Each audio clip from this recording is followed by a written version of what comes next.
they're getting a great product, and they're getting a deep discount. So it's kind of a win-win. We know we have a good product. People love it. It was probably 4 years of engineering to figure out how to put a leg system on a suitcase. I knew I would regret not trying, and we knew our limitations.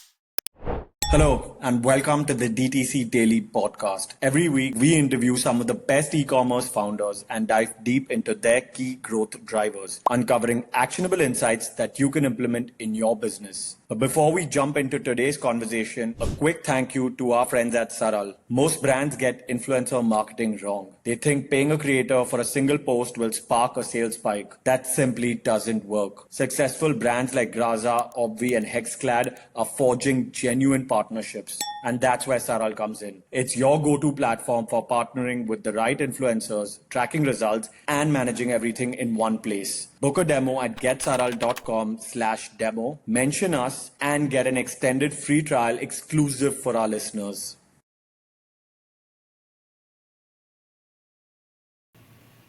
Hey Maggie, welcome to the DTC Daily Podcast. How are you doing today? I'm doing great. How are you? Before we dive into the podcast, could you tell our audience a little bit about your business and what you do? Well, first of all, thank you for having me. My name is Maggie Gerth, CEO and founder of Props Luggage. Could you tell us a little bit more about what got you to start this company?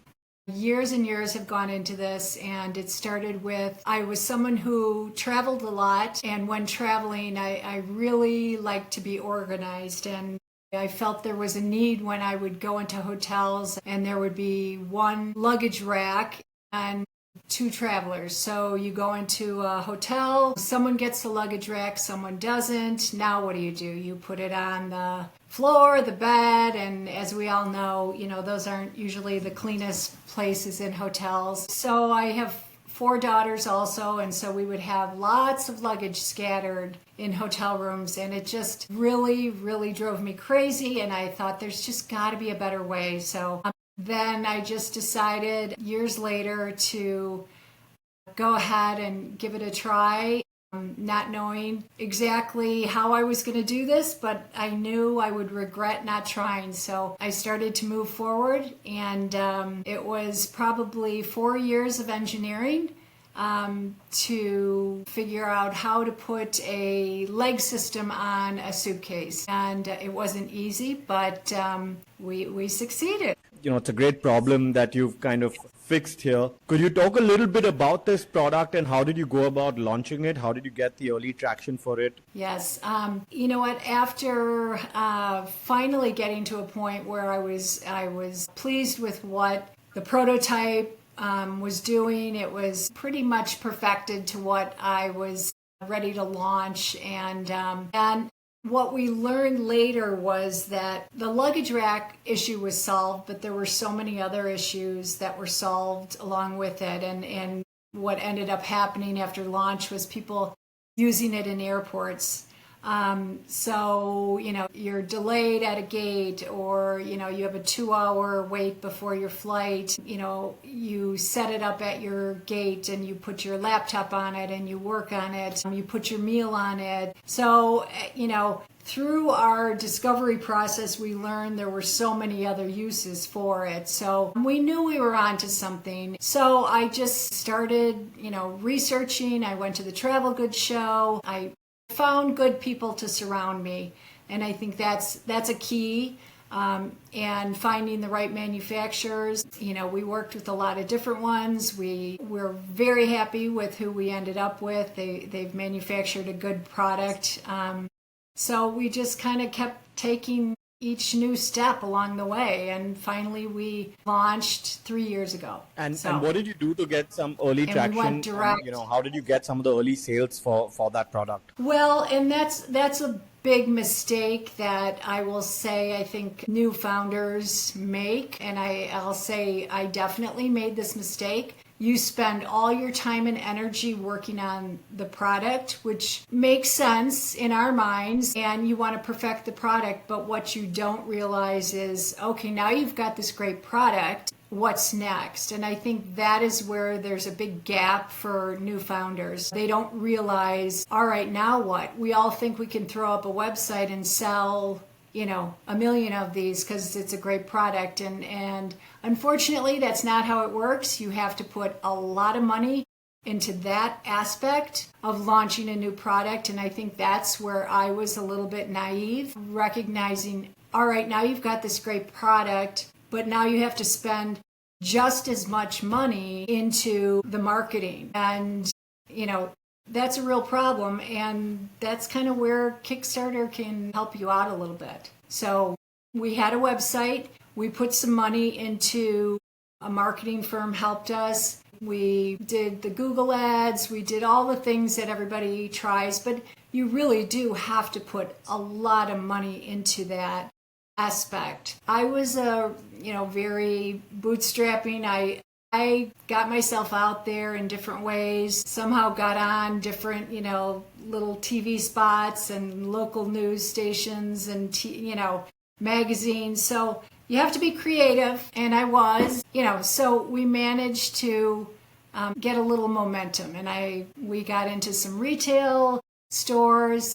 I went to the travel goods show and had a booth and those type of things. And now that you mentioned that you're gearing up for a new product launch, and the earlier one you mentioned that it was a lot of the traditional channels of marketing. You managed to get a lot of coverage. You managed to get your products into retail. But now that there's a new product that's coming out, you mentioned that Kickstarter is the route that you are going to take. So why Kickstarter? Why Kickstarter now? We self-funded everything, and anyone who's done any type of product development, tooling, production costs. So it was very costly, and it was a situation where we were kind of faced with, do we go investors? Do we continue to self-fund? We had considered Kickstarter years ago, and we just decided to go ahead and self-fund. But now that we are about to launch a 26-inch checked bag, really proved its success. And I think that was something else. We know we have a good product. People love it. And so I always wanted to be assured of that before I took it to the next steps. After, realizing, all right, there is a community out there that loves this and is asking for the 26-inch, when are you coming out with the larger suitcase? We decided it was time. Kickstarter is a great platform if you are a company that has an existing product already out there. I think it makes you somehow a little bit more trustworthy. They feel confident. All right, you already have a product out there. It's a good product, so they could count on whatever you were launching. And so this is a way for us to hopefully fund the next phase so that we don't have to fund it. So we thought at this point in our development, Kickstarter would be hopefully a successful way for us to move ahead and grow this company into a more product-based, family of products, if you will. And do you also see Kickstarter as a way to kind of validate the idea, or is it mainly to kind of for the funding part of it? Well, I think you can look at it both ways. I think I have already validated my product, and I'm hoping that will bring even more backers to this campaign. But I think for me, it's both. I'm hoping to fund, and I'm also hoping to attract, Kickstarter has its own huge platform of followers and that people that love innovative ideas. And that's kind of why they go on Kickstarter. And I think my product is kind of one of those perfect products that innovative, wow, I can't believe nobody thought of this. This is a great idea, solves a problem. So those are the kind of people. So it's a whole big population of people I'm hoping to, draw into the props consumer. And if you had to just contrast the traditional approach for our audience, so like let's say it's the same product, but if you had to now, if you did go down the Kickstarter route and instead, went down the traditional route, could you just contrast it for our audience? What would that mean? Well, that would mean I would have to make a decision on how I was going to fund all of this. And I think the recognition of how much money you need to spend on marketing a product is just tremendous, and it's forgotten. So I think you could go down the traditional route, but it would have to be at a big expense. So you'd have to build that into your budget. And I think there's so many layers too that as new founders, people don't recognize the cost of everything.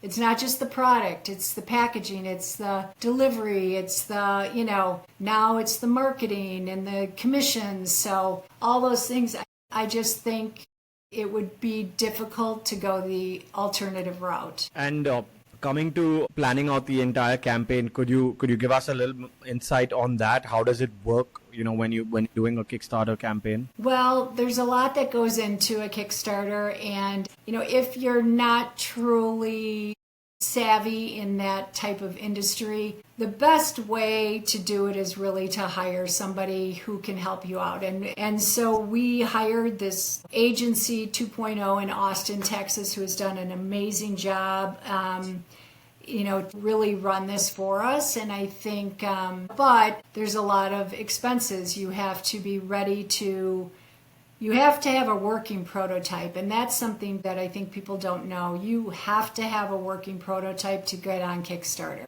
You also should really know where you're going to produce, how long it's going to take, the cost going into all of that, delivery times, all of those things you need to know before you even begin to think about doing a Kickstarter. It's really a 4 to 6 month process to figure all that out. Then you have to have your assets. You have to build content, which is super important in the launching of your campaign. So we did new photos, new videos. You need all of that for your Kickstarter launch so people can see your product. And so that's really important. You have to know your lead time, because you have to be able to tell your backers, all right, if you back me on this, you will receive your product in 4 months, 6 months. So you have to know all of this going into it. And then from there, you kind of almost back into the project and start pre-launch, and then you go live. You give your early supporters a great discount, and that's what really drives these people to come to Kickstarter. They're getting a great product, and they're getting a deep discount. So it's kind of a win-win. Yes, sometimes they have to wait, but they're willing to wait if it's a good product. And that's really what I'm hoping for with Props Luggage, the checked bag. People have been waiting for it. If you go on it now, you can get almost 40% off of what will be my MSRP. So it's pretty worth it. So from what I've understood so far, you mentioned that for the Kickstarter launch, you need to have a lot of things in place, like the prototypes. You need to have your manufacturing in place. You need to have clear idea on delivery timelines and things like that. Given that you've got a successful product, something you've been manufacturing for years, you've already got that business set up on the back end. The launch on Kickstarter becomes much easier for you, because you've already bypassed some of those things, because you already come into this campaign with a successful business. Is that what you're saying? That's what we're hoping, and I do think we have a pretty loyal customer base right now. We've gotten a lot of emails over the years asking us when we were going to launch the larger suitcase.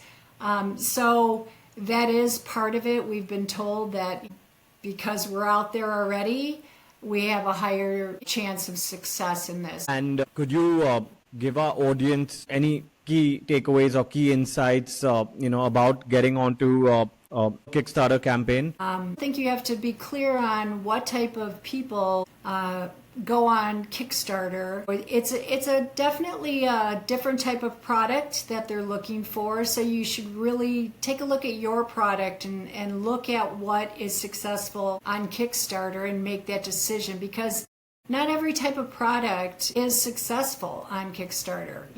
There's different platforms for different types of products. So that would be something else I would I would look into. Thank you so much for doing this, Maggie. This has been a great episode. You've given some great insights on Kickstarter. All right. Well, thank you so much for having me. I really appreciate it, and I hope everyone goes on Kickstarter and looks at Props Luggage.